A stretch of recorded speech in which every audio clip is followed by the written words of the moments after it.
रूस के बाद अमेरिका के एक और दुश्मन ने दिया सस्ता तेल खरीदने का ऑफर। क्या करेगी भारत सरकार? दोस्तों, रूस के बाद अमेरिका के एक और दुश्मन देश ईरान ने भारत सरकार के सामने तेल और गैस खरीदने का बड़ा प्रस्ताव रखा है। ईरान सरकार ने भारत के सामने ऑफर रखते हुए कहा है, अगर भारत चाहे तो दोनों देशों के बीच फिर से तेल व्यापार शुरू हो सकता है। और ईरान का सबसे बड़ा ऑफर ये है कि तेल का ये व्यापार डॉलर में नहीं बल्कि दोनों देशों की अपनी करेंसी में होगी। अगर भारत सरकार इस ऑफर को स्वीकार करती है तो भारत के ऊर्जा सेक्टर को काफी ज्यादा फायदा होगा।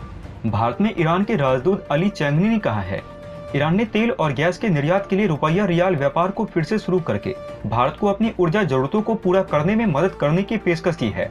राजदूत ने कहा कि अगर दोनों देश रुपया रियाल व्यापार फिर से शुरू करते हैं तो द्विपक्षीय व्यापार 30 अरब डॉलर तक पहुंच सकता है।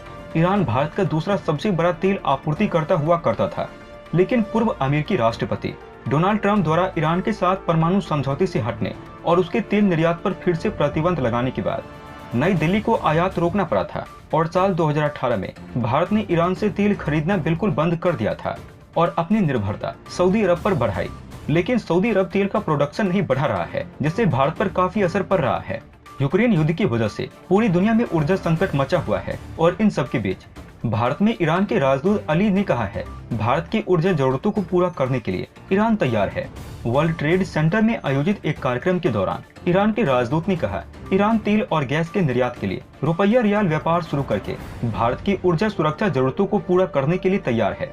उन्होंने आगे कहा, रुपया रियाल व्यापार तंत्र दोनों देशों की कंपनियों को एक दूसरे के साथ सीधे सौदा करने और तीसरे पक्ष की मध्यस्थता को खत्म करने में मदद कर सकता है। ईरानी राजदूत के कहने का मतलब ये था कि भारत ईरान से जो तेल खरीदे उसकी कीमत वो रुपये में चुकाए और उन रुपयों से ईरान भारत से सामान खरीद लेगा। यानी ईरान का ये प्रस्ताव दोनों देशों के लिए न सिर्फ फायदेमंद साबित हो सकता है बल्कि डॉलर के बढ़ते वैल्यू का भी इस पर प्रभाव नहीं पड़ेगा। लिहाजा कच्चे तेल की कीमत पर डॉलर के बढ़ती कीमत का जो प्रभाव पड़ता है वो नहीं पड़ेगा और भारत में तेल की कीमत थोड़ी कम हो सकती है। आपको बता दें, भारत और ईरान के बीच पहले भी आपसी व्यापार के लिए रुपया रियाल तंत्र ही था, जिसमें भारतीय तेल रिफाइनर एक स्थानीय ईरानी बैंक को रुपये में भुगतान कर रहे थे और उस धन का उपयोग तेहरान द्वारा भारत से आयात के भुगतान के लिए किया जाता था। भारत में यूको बैंक के दोनों देशों के व्यापार के बीच रुपयों के लेन देन का जरिया बनाया गया था।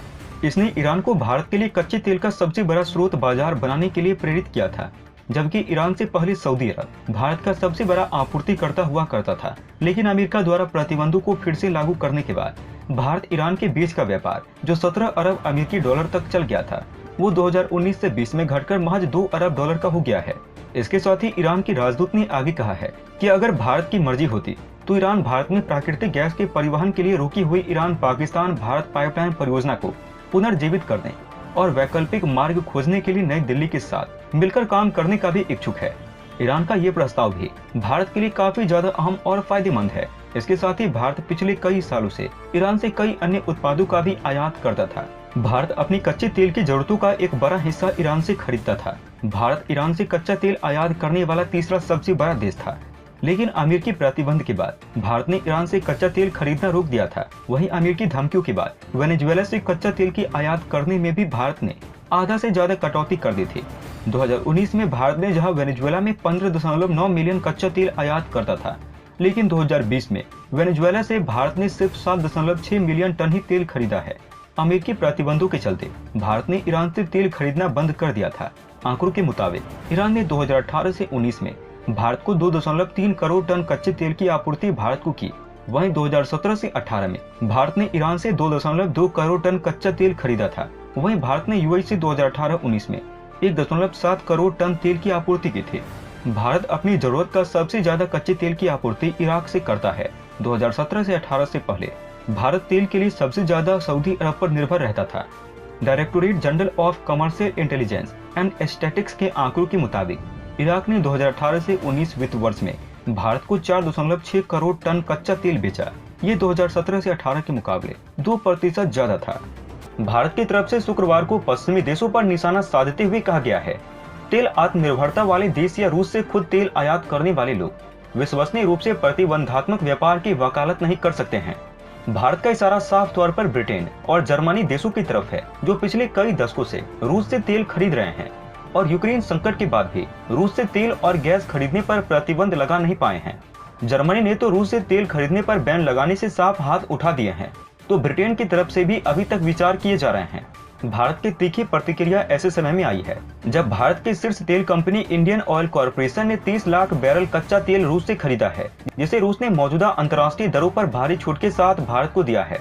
24 फरवरी को यूक्रेन पर रूसी हमले के बाद ये पहला मौका था जब भारत ने रूस के साथ कोई व्यापारिक लेन देन किया हो और जब पुतिन को अलग थलग करने के लिए पश्चिमी देश लगातार हाथ पैर मार रहे हैं। और भारत के न्यूट्रल रहने को लेकर भी अमेरिकी और ब्रिटिश सांसदों की लगातार बयान सामने आ रहे हैं। आपको बता दें, शुक्रवार को फाइनेंशियल टाइम्स ने अपनी रिपोर्ट में कहा है, दुनिया में तेल का तीसरा सबसे बड़ा आयातक देश भारत मार्च में रूसी तेल का चौथा सबसे बड़ा उपभोक्ता बन जाएगा। रूस ने अब तक अकेले मार्च में भारत को एक दिन में 3,60,000 बैरल तेल का निर्यात किया है, जो 2021 के औसत से लगुना अधिक है। रिपोर्ट में कमोडिटी डेटा और एनालिटिक्स फर्म केपलर का हवाला देते हुए कहा गया है, रूस मौजूदा शिपमेंट शेड्यूल के आधार पर पूरे महीने के लिए एक दिन में 2,03,000 बैरल भारत को बेचने की तरफ काम कर रहा है। दिल्ली के सूत्रों ने कहा है कि तेल आत्मनिर्भरता वाले देश या रूस से खुद तेल आयात करने वाले देश विश्वसनीय रूप से प्रतिबंधात्मक व्यापार की वकालत नहीं कर सकते हैं। भारत के वैध ऊर्जा लेन देन का राजनीतिकरण नहीं किया जाना चाहिए।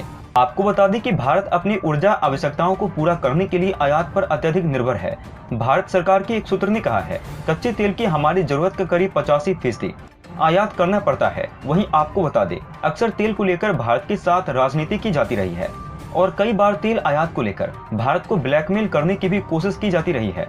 ईरान और वेनेजुएला पर प्रतिबंधों के कारण मौजूदा स्थिति का जिक्र करते हुए भारत सरकार के आधिकारिक सूत्रों ने कहा है, भू राजनीतिक डेवलपमेंट ने हमारी ऊर्जा सुरक्षा के लिए महत्वपूर्ण चुनौतियां पेश की है।